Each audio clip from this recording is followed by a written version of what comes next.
And we have the honor of having Dr. Caroline Chung speaking here, and she is coming from the University of Texas, MD Anderson Cancer Center, where she is the Vice President, Chief Data and Analytics Officer, Co-Director, Institute for Data Science and Oncology Professor, Radiation Oncology and Diagnostic Imaging, again, at that institute. So if we could welcome her. Thanks.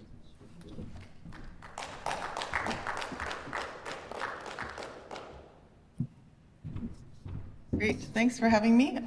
Great to have you all in the room, and this is just a last-minute replacement, I think. So I'm glad it all worked out. So I know that I think there was a different topic, but we're going to talk about oncology. And I have to confess that I was told about this talk not too long ago, so this is somewhat of a recycled talk, but I think the points are going to be salient here. I wanted to talk about AI, quantitative imaging, and how it applies to cancer, and really thinking about context of the data at the point of training and developing a model all the way through to actually implementing and delivery.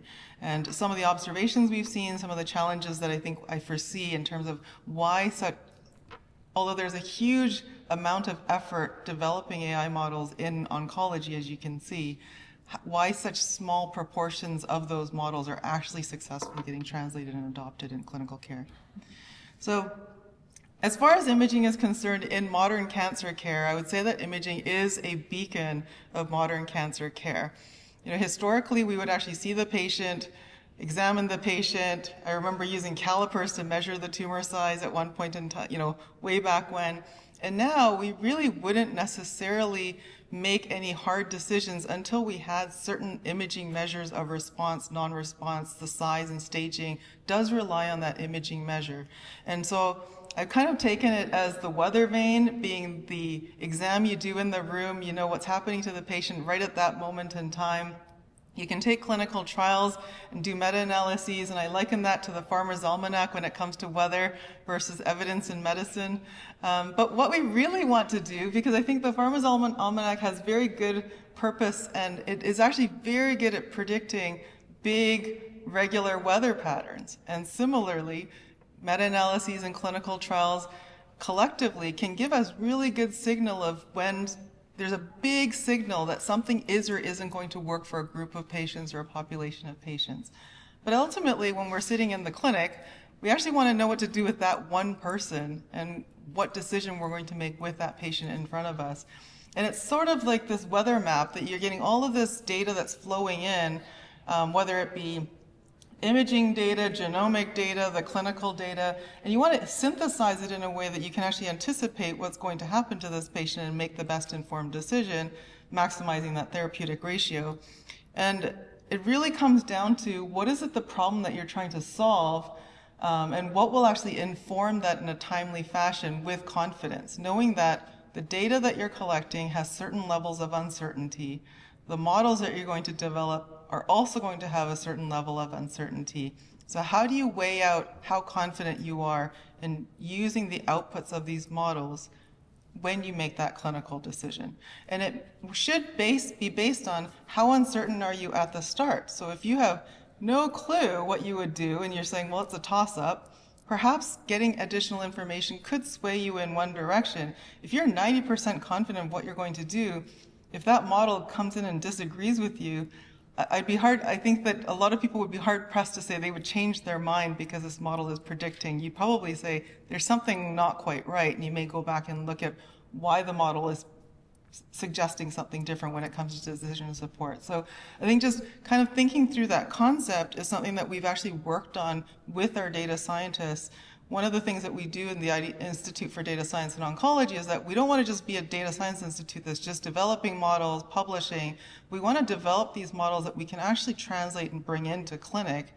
And that creates a robust discussion between the data scientists and the clinicians to say, what problem are you actually trying to solve? Please start making widgets that nobody really cares about, right? So trying to solve real problems, but also saying with what confidence do you need? In the last nephrology session, there was a discussion around how the models are not quite ready for prime time. Well, the question is, what performance or what metric would convince you to say you would actually replace a biopsy with the prediction of this model? What would that take? And I think there's a lot of companies out there that are asking that same question.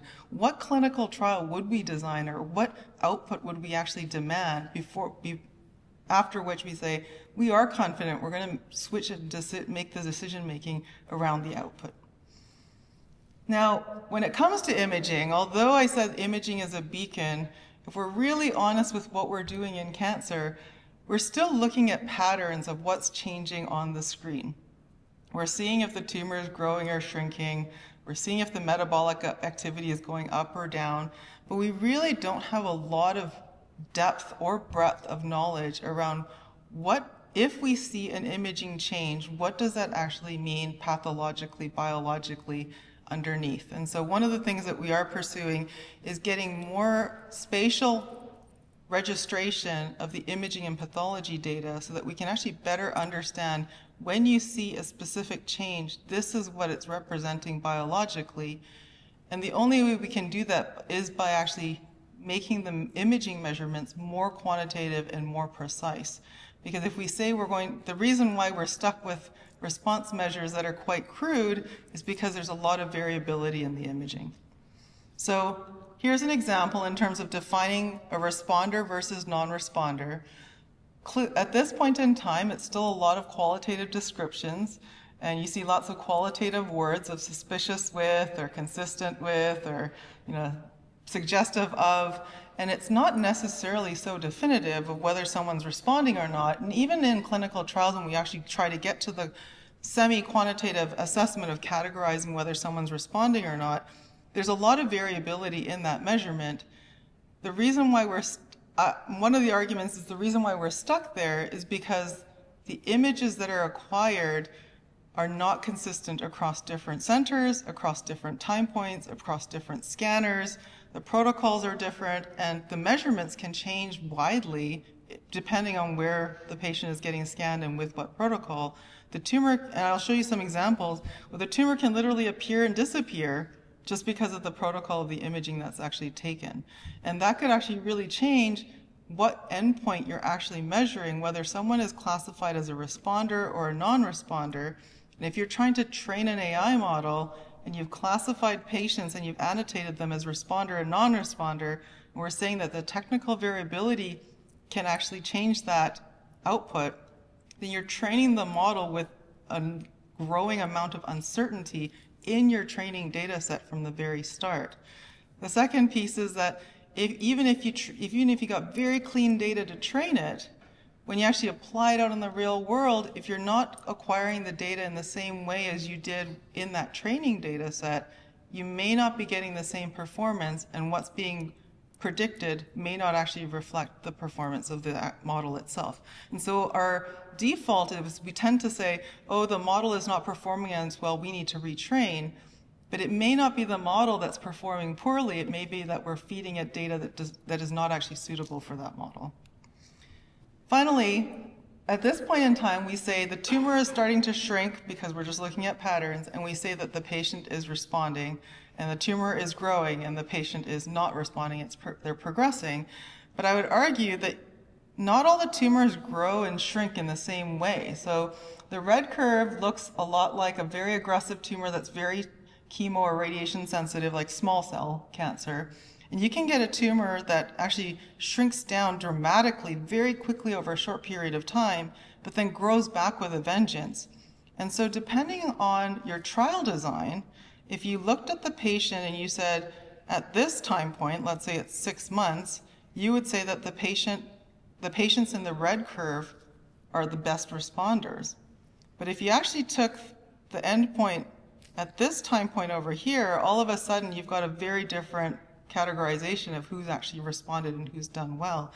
And so one of the things that we have started to look at is, does tumor velocity or the shape of that curve, whether the tumor is, even just looking at volume, versus whether the tumor is, in absolute has grown or shrunk, is more important. Because someone who has a tumor that is ever so slightly growing or starts to slow its growth and continues to ever so slightly grow over time, but starts to plateau, this person's survival is likely going to be substantially longer than someone who has that red curve. And so that overall response rate may not be a really good measure of response to a treatment.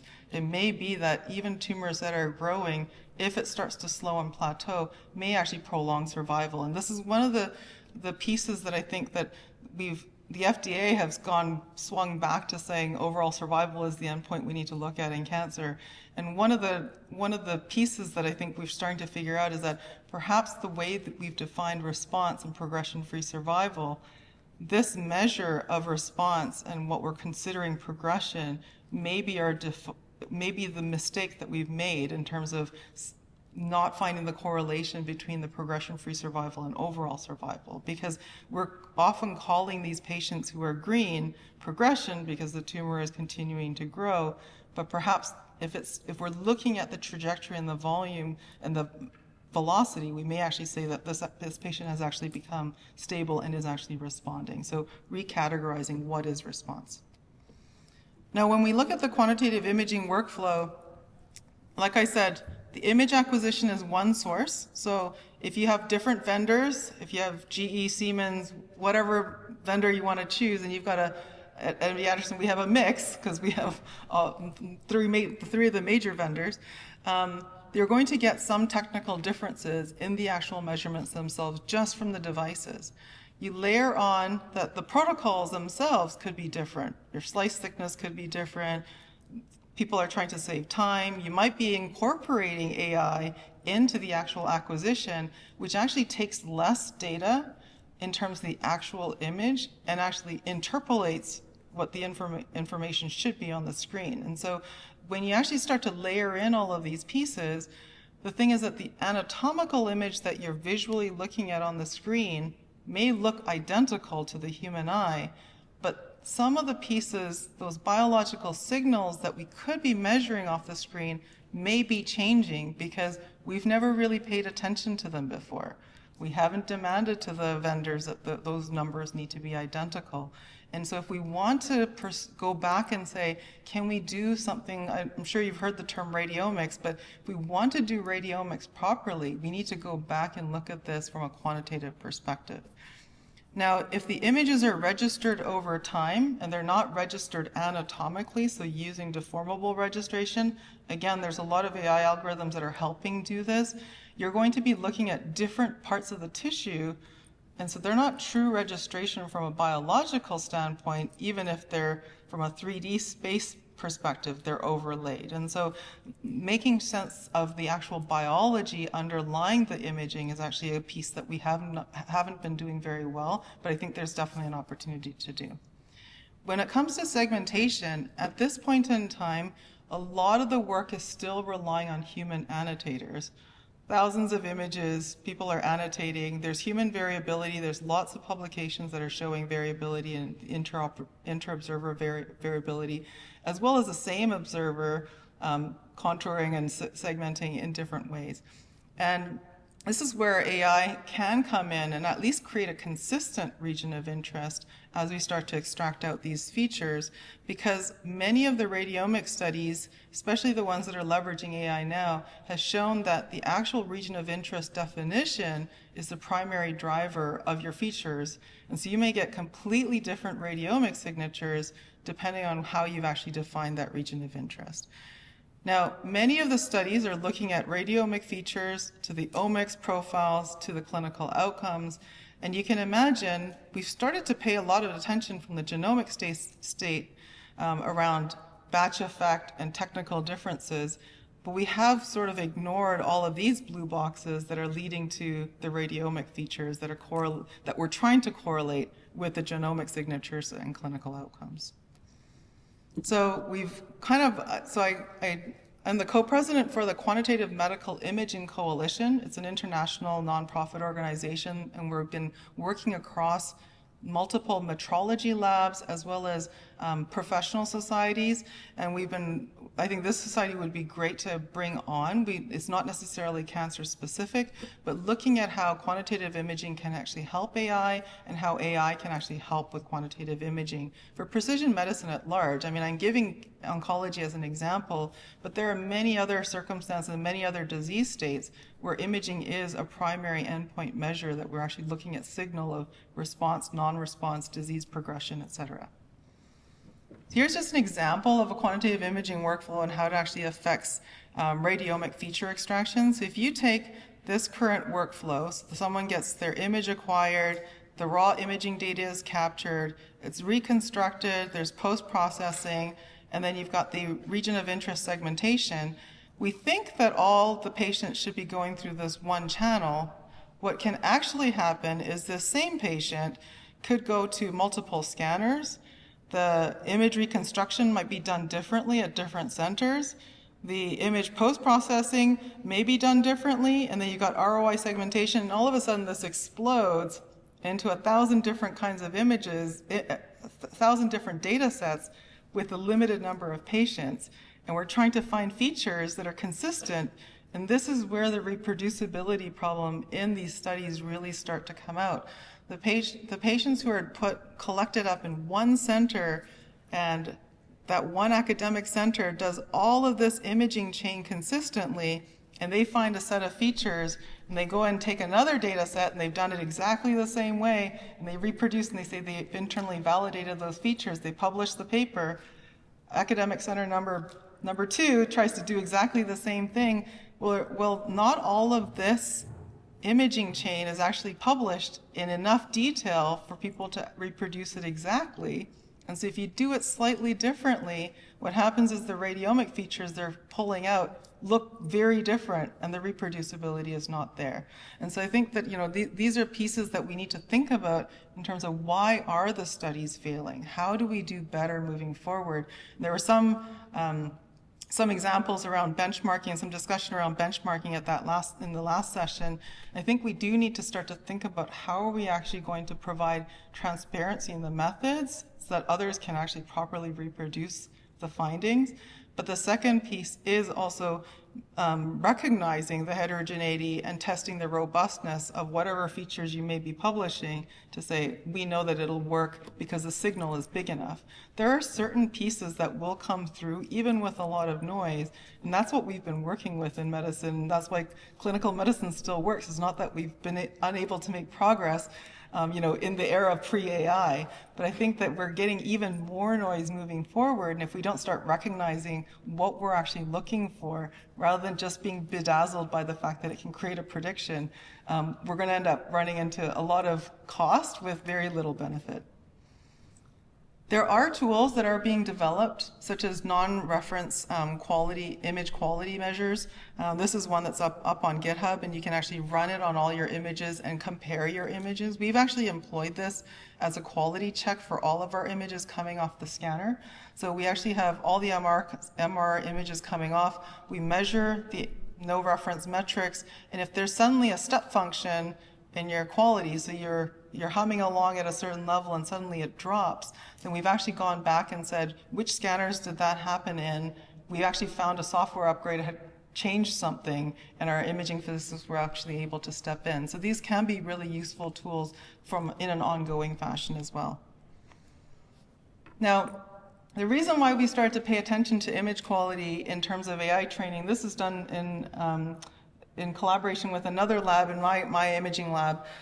We actually started to look at image quality and model training, and could it actually influence how quickly you can train a model with fewer data sets, because everyone's just saying more and more data is what you need.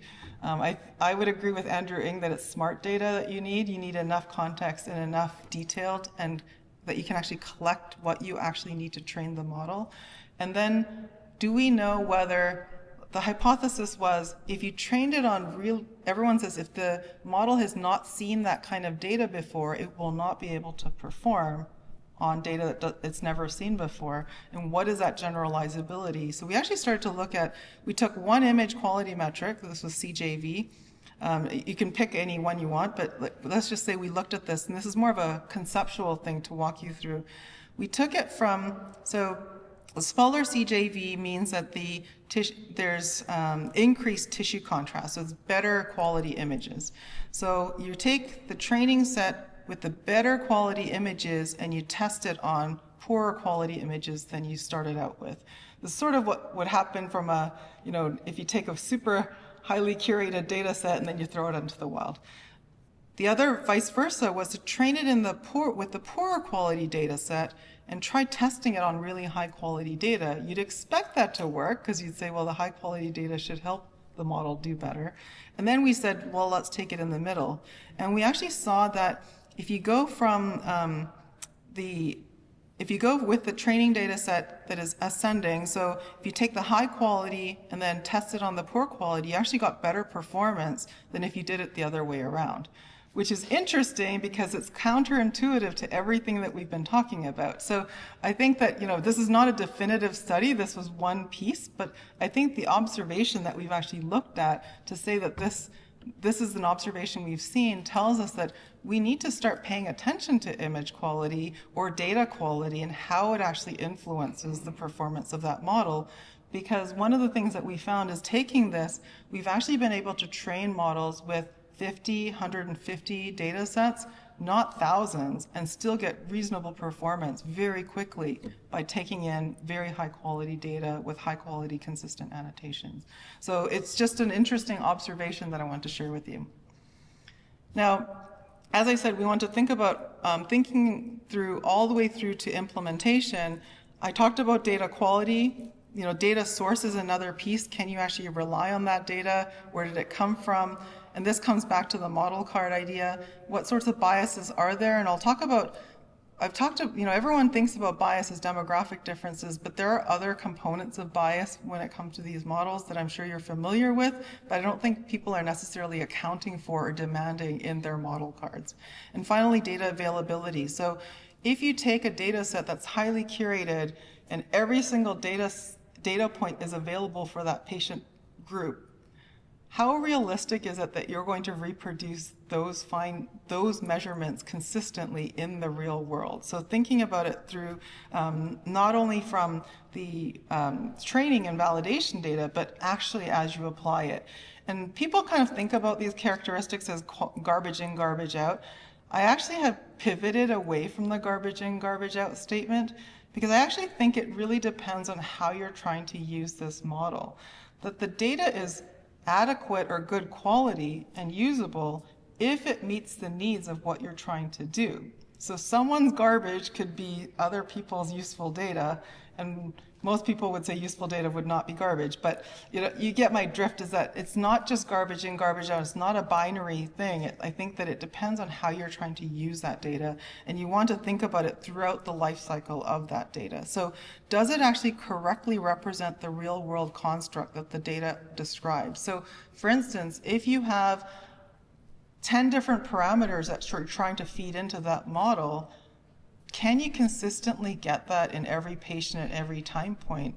If you cannot, then you need to start testing which of these can you drop out and still run that model, or you're not going to have a clinically robust generalizable model. So we've started to think about how do we drop out parameters and think about the reductive model being the bare minimum, and then thinking about if you had all of it, if you fed it up in everything, does it actually improve performance? So we've actually started to look at that gradient of what is the benefit of adding those additional tests.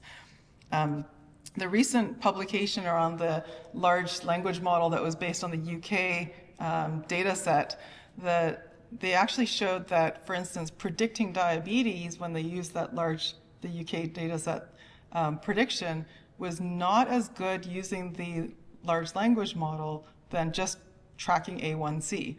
A1C is very cheap, everyone can get it, it's physicians know how to interpret it, so would you run that through and burn through carbon footprint to get your prediction if you can actually get it, if you're worried about diabetes in your population? So thinking about where you're actually going to use this tool is something to consider. So, as I said, most people think about bias in terms of the context of cohort selection, race, ethnicity, geographic location, etc. I would say that we do need to start to think about the availability of data, especially as people think about serial tracking of patients and looking at decision point after decision point, as well as measurement error bias, so all of the technical variability in the actual measurements themselves. And thinking through all of that is capturing that metadata, both from the training, the validation, and implementation phase. And this is where we really start to talk about what needs to go into the model card, that someone who's looking at the model to consider using it would actually understand enough to know that they can actually apply it. So here's just an example of mismatch of training validation versus implementation. So training validation, I'm sure you've seen many of these computer vision models. They're always examples of very pristine lungs with one lung nodule. You can obviously isolate those out. And even then, trying to define the margins of the tumor I think there would be disagreement if I gave you red pens around the room to try to get this done. Having said that, we can all point out where the tumors are. But once the model is FDA approved, what's happening is that these models are getting thrown out into the wild, and people are using it in patients like this on the right. And I'm pretty sure if you kind of take a step back and I ask you, do you think that this model that was trained on the data on the left would work on the right, or if it would probably really struggle, I think most of you would agree that it probably won't work so well on the right side.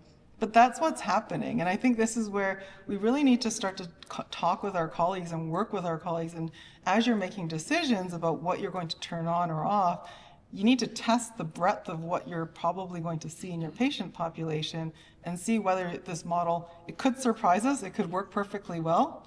I'm skeptical, but I think that being able to test the breadth of where you're planning to apply it, and vice versa, what we've had is conversations with the FDA and other bodies around whether we should be creating it, whether we really should be treating it like a device versus more that drug model of this model works within this patient population and in this application, this intended use, just like we would say a drug is approved for this intended use. And you're allowed to use it off-label, but you're using it off-label and you need to acknowledge that. And so you could run it on here just to say, can I get some extra information? But this model was not designed. If all the training and validation data look like the patients on the left, this was not designed to deal with the case on the right.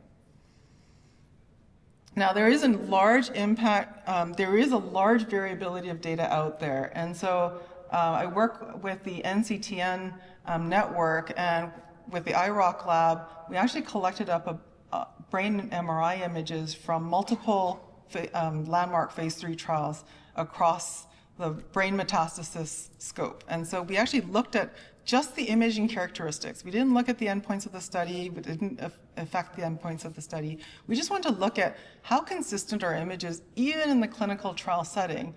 And the ranges of just slice thickness alone went from 0.9 millimeters up to 5 millimeters. And so imagine looking for 1 millimeter brain metastasis in a 5 millimeter slice thickness MRI. It's like fishing around for raisins in raisin bread that's been chopped in inches, right? So you're not going to see the raisin at all. And so we actually did a study with my postdoc here where we actually reconstructed an image, an MR that was done at 1 millimeter and started to reconstruct at thicker images. We didn't get to 5 millimeters. We didn't have to.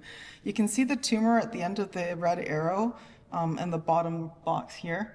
And you can see that at 2 millimeters, if you came up really close and squinted with the eye of faith, knowing that it's there, you can see a slight hint that it's kind of there. Even knowing that it's there, it's just not visible on the 3 millimeter scan. And so imagine if the patient's going from one center to another or one scanner to another that may not have consistent protocols. You're going to see this tumor appearing and disappearing.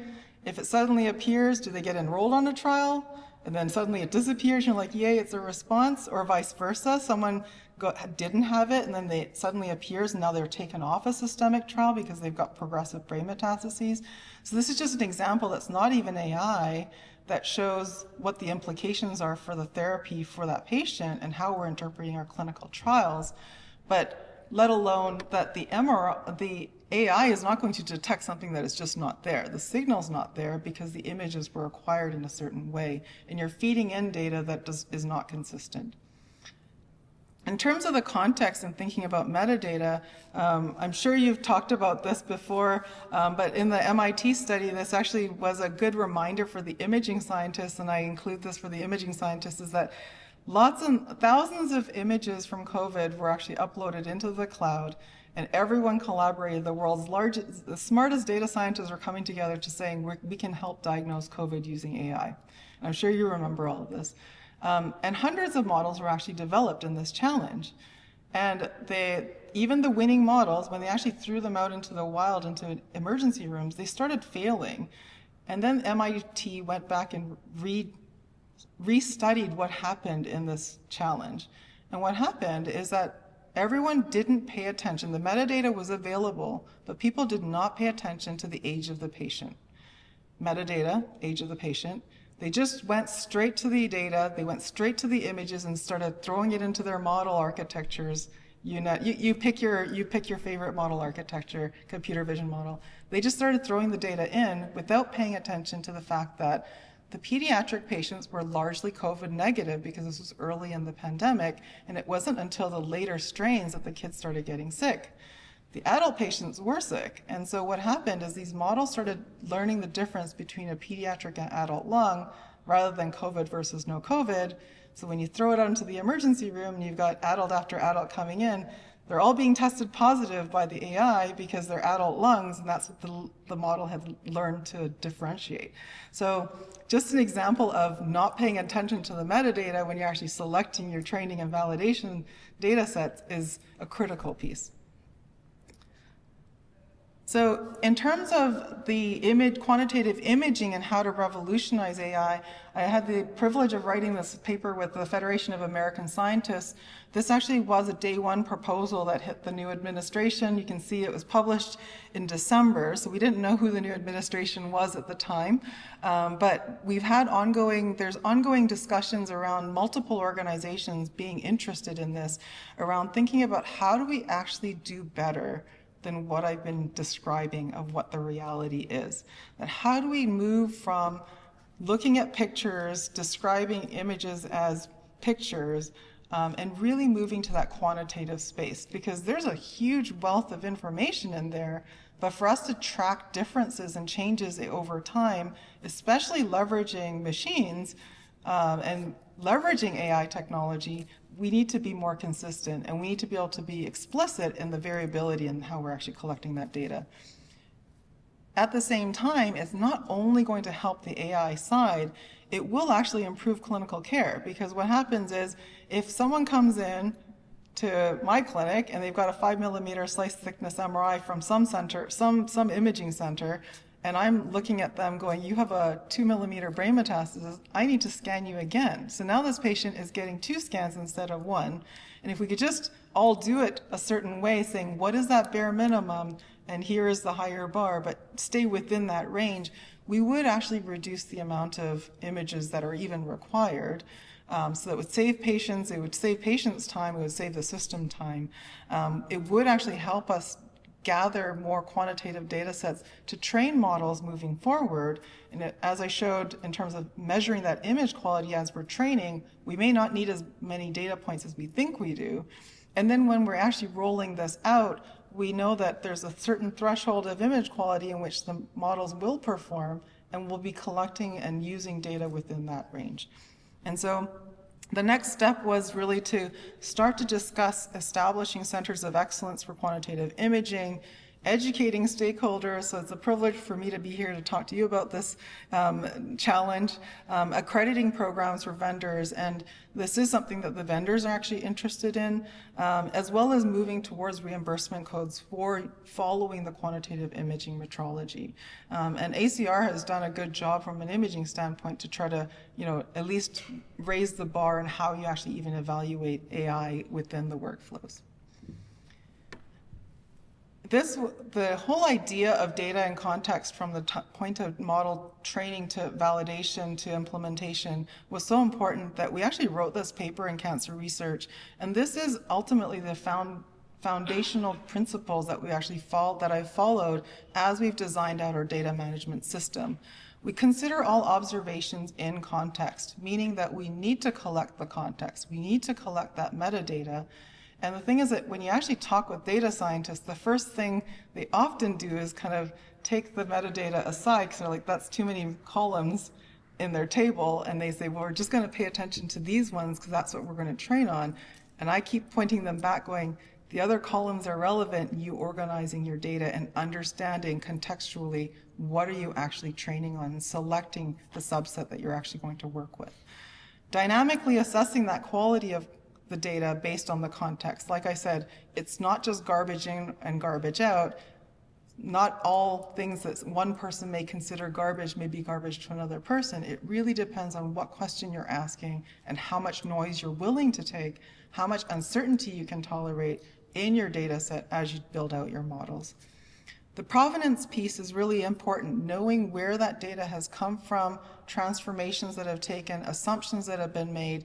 And the reason why that's important is, especially in AI models, we need to understand what data was actually utilized and looking at all of the context and metadata around the data that's been utilized as you train that data, because there's going to be further and further assumptions that get embedded. And this is true even for LLMs. So one of the things that people are, it's great that it can actually take in unstructured data, but is that really going to eliminate some of these pieces of practice bias, for instance? So if a patient population, just because we have representation of the entire sort of representative population of the US, does that really eliminate bias out of that model? Or does it possibly reinforce biased practices that have been in place for a long time, because it's going to learn that certain subpopulations of patients get certain treatments and see these outcomes, and that becomes embedded into that model. And so how do we undo that? How do we actually insert a way to correct for that, to actually improve care for the overall population and not widen the gap but narrow that gap? And so these are nuances if we don't talk about the context, we will start to overlook. And when it comes to the EHR data, I'm sure many of you appreciate that everyone celebrates this exponential explosion of data, and yet all of us are probably overwhelmed with the explosion of data. And the piece is that if you're trying to create decision support tools just using the EHR data, I think all of you who have picked up a phone and talked to a colleague know that we don't go back and run and document that conversation that has led to that decision. And so if the data scientists that have access to the EHR are finding associations between these parameters and this treatment decision, is that really these parameters that led to this treatment decision, or was it the 5 other conversations that you've had with the patient and family because of, social situations, with your colleagues because you're saying something doesn't seem right? And so I think that we need to inform our data scientists to say, these things aren't complete. The EHR is not a complete record of all of the decision making that led to that treatment decision. And so that gap needs to get narrowed. And that's one of the things that we wanted to instill in the Institute for Data Science, is bringing the data scientists and clinicians closer together. You start to have this conversation saying, do you know that this is not actually the whole story? Because I think the concept of digital medicine, they think everything is in there, similar to the fact that they think because machines took the images must be quantitative and they must all be uniform, which is completely untrue. And there are many computer vision data scientists that I've talked to, when I actually tell them how heterogeneous it is, they look at you thinking, I had no clue that was happening. So it's just an interesting point. Now, we're all celebrating multimodal models, and I think that there's a lot of excitement in layering in computer vision with genomics, with the clinical data. But the one piece that we need to heed and pay attention to, and there's a whole area of science and statistics that I think we need to start to consider, is how do we integrate these multiple sources while including the spatial and temporal uncertainties in the inferences? So each of these data sources have their own source of uncertainty, and each of these data sources as they get put into the model are being put in with certain assumptions. And so how do we start to model out the composite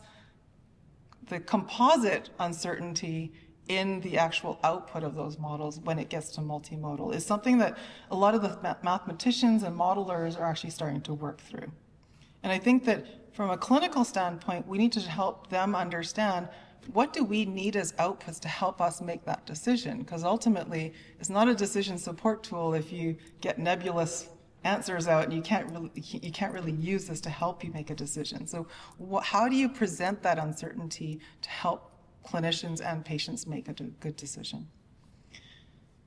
The way that I've approached this in terms of working with data scientists is that I think that there's the publication and then there's implementation. There's usually a giant chasm in the middle. So how do we actually do that? We need to start thinking about it from the start.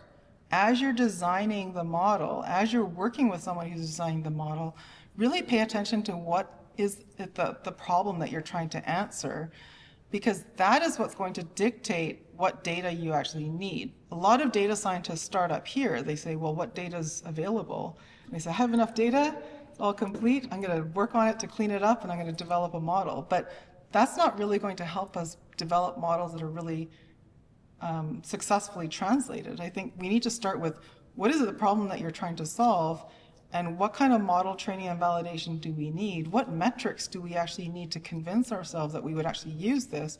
And then go back to say, do we even have the data consistently to do this? When we think about model implementation, we have to think back to the stakeholder and operational readiness. And this is where a lot of models are being inserted into the current workflow, and it's just adding another step, adding an alarm, adding a distraction, or adding another data input that's overwhelming the system. We have to think about, how do we pivot? If this is important enough that we can actually develop a model and we have the data, how do we actually pivot the operational model and the workflow so that it's additive and it's additive in a constructive way, not additive in a distracting or overwhelming way? Understanding the model outputs by all stakeholders. So how do we actually present the outputs of these models? Right now, a lot of especially the LLMs, give you very confident responses that are very nicely phrased. I think some people are getting irritated with just how nicely phrased they are, because when you actually take a step back and read through the words, they can sound a lot like jargon. But at the same time, I think that we need to think about, how do we present the information with the underlying uncertainty? There is work that has been done in terms of traceability, so you can often hover over and see where that's come from. But how realistic is that they're expecting all of us to go back and now hover over all of these other areas and documents, and perhaps even entire transcripts? I don't think that that is going to be a true time savings in the long run. Having said that, if that's not the solution, then how do we present the uncertainty to the clinicians so that they're aware, so they can make a good decision moving forward? Sorry about that. Finally, in terms of the evolving human-AI interactions, we actually have ongoing research here around trust and confidence. There are people who have human bias, want to trust themselves and ignore the AI. There are ongoing discussions around, what does that mean from a legal perspective? If you've gotten the information and you've ignored it, are you legally liable? Vice versa, there's automation bias, especially with visual and some subconscious tasks. I think most of you may have heard about the New England Journal paper around gastroenterologists doing scopes. And basically, within weeks, they had lost their visual skills. I don't think they've lost their visual skills. I think they've lost the attention because they've become reliant and subconsciously reliant on little red boxes showing up of where they're supposed to look. But I think we really need to start to think about, what does that mean and how we train? We've started conversations with the airline industry of, how do you keep pilots trained up? If they're going to use autopilot on a regular basis, how do you train them to know when to overtake the plane and not allow autopilot to do what it's doing. It started making me think that maybe the increasing number of airplane events was because of autopilot and pilots not maintaining their training. But it's something that we need to think about, of how do we actually maintain skills. Everyone's talking about upskilling our workforce to be able to use AI. The vice versa is, how do we make sure we keep our clinical skills strong enough that we're an effective, enabled human in the loop, is something that we need to figure out as a community overall. And so that goes to the training piece. The final piece is that this whole cyborg psychology, the way that we interact with these devices is slowly changing our own way of our attention span, how we're thinking. It can influence sort of how you may approach situations. And so I think that there's a whole field of science that needs to happen in terms of starting to understand how this is. Now, I think the influence is happening faster than the science can keep up with it, but I think that we need to be cognizant of this. So, in cancer, I would say that AI has great promise. I think one of the things that we need to do is that often AI has been used in a reductive way to make things simpler.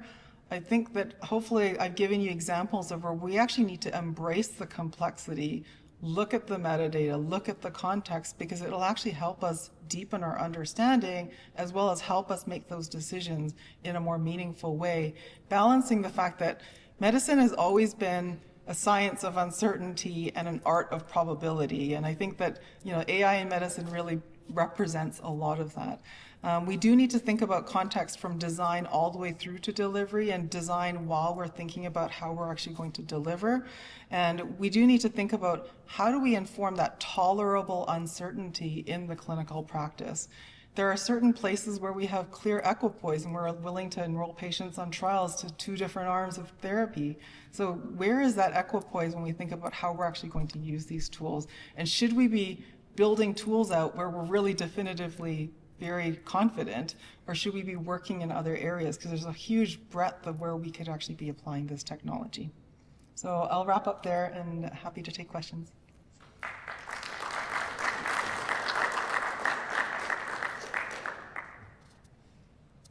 Yes? Great presentation. I really loved the part where you mentioned about data completeness gap. The data scientists build model assuming that everything resides in the EMR system, whereas in reality it doesn't. So what are some of the strategies that you've seen work to integrate the non-EMR data, for example, claims data or utilization management data, film management data that sits in the, say, siloed vendor system into the AI models without overwhelming operations? Yeah, so we've actually, the way that we've tackled that at MD Anderson is that when I took on the role as CDO, we actually said we're not going to have research data sitting over here, clinical data sitting over there, operations data sitting here. We actually wanted to bring that into one place. So we call our data management system Context Engine, and we actually intentionally brought the operational data closer to the clinical data, as well as not creating separate research silos, because the translation of research models into the clinic become very difficult when you have these 2 silos. So bringing that together and then having filtered views based on whatever your role is at the institution. So if you're looking at it from an operations lens, you obviously can see all the operational plus relevant clinical pieces.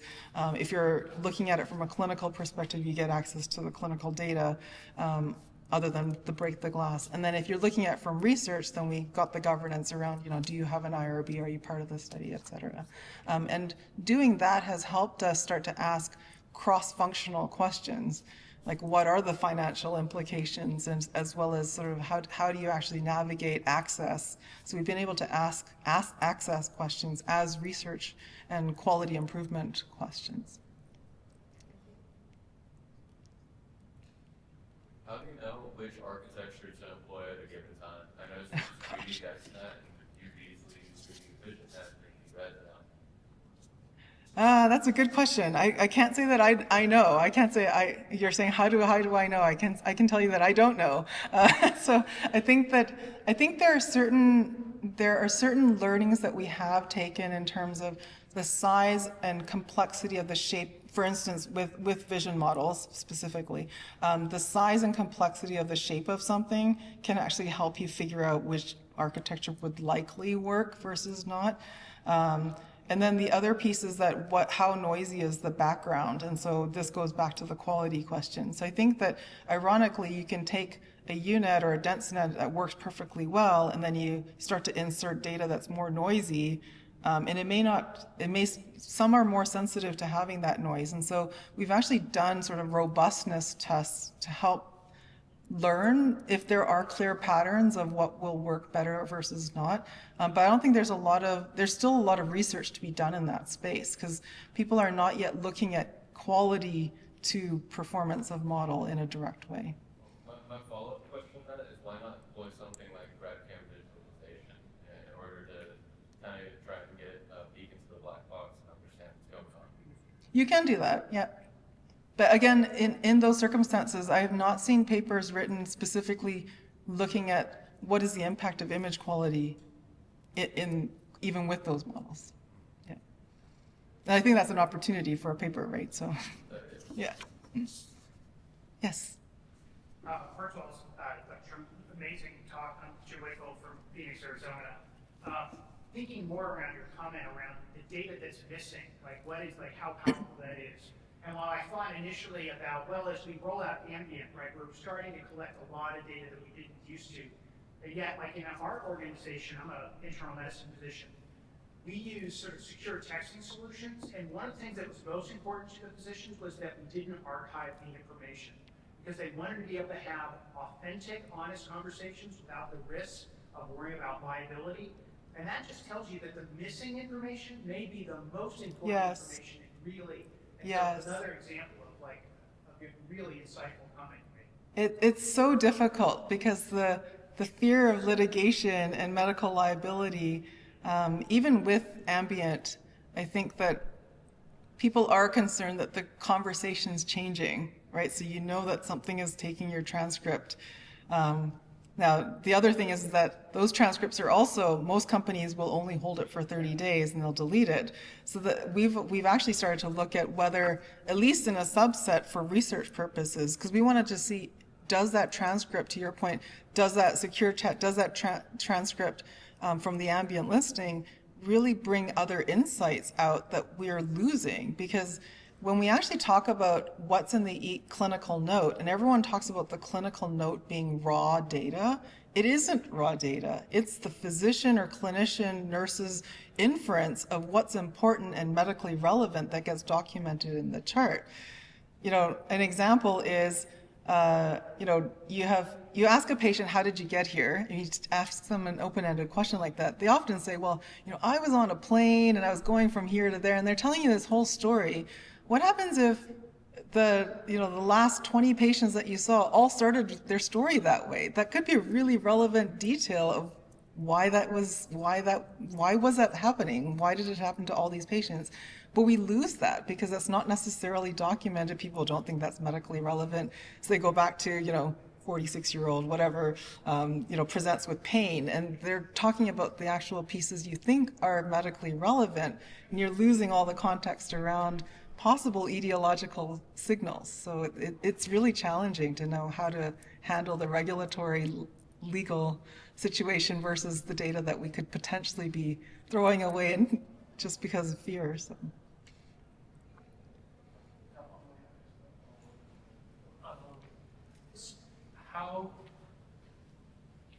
How realistic, or how much hope do you have that for things like the variance in data from different sources, and even reproducibility of data from an individual institution, realistically, how much do you think we're going to be able to, through policy or something like that, get vendors to manage to make it much more consistent throughout the country, and if that is realistic, how would we even go about trying to get that done? Yeah, so I think one of the pieces here is that everyone's still paying attention to the text information in the EHR. But there was a really interesting article, I'll have to dig it up and I'll get it to you, is saying how language is a really bad medium for communicating information. Because no matter how much you standardize the structure, you may get syntactic, you could enforce syntactic interoperability, right? So you could actually, because you can QA, you can say it doesn't work. You can force that on the vendors, but we can't unless we can actually somehow figure out extracting the semantic meaning out of these text words. And there's great sentences that people have used to give an example of, depending on how you emphasize a different word out of a short sentence, no, I did not do that, or, I didn't do that, or, I didn't do that. Those things mean something different. All of you in the room know that means something different if I say it that way, but we don't have a way of capturing that in text. And so even if you have the entire sentence, unless you have the intonation and how the person has said it, you're not going to necessarily pull out the semantics. And so there is this whole, how do we actually capture that data better than necessarily language? Because we've really, boiled it down to text, and we're constantly scraping through text. And I think that, with all of the different wearables and ways that we are capturing information, I think at some point we will get there. So I don't think it's going to be in the near future, but I think we're going to have to go past language and really go multimodal to get all of that information.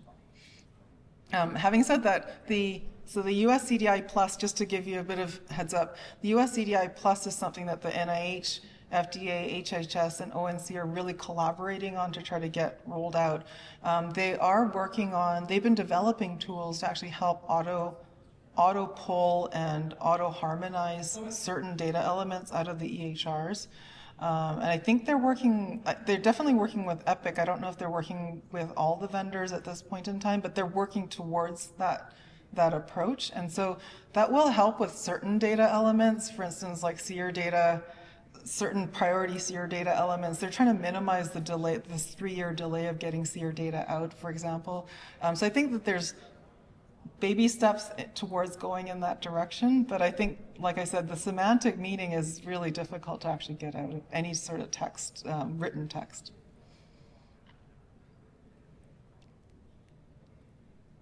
Thank you. Okay, thank you.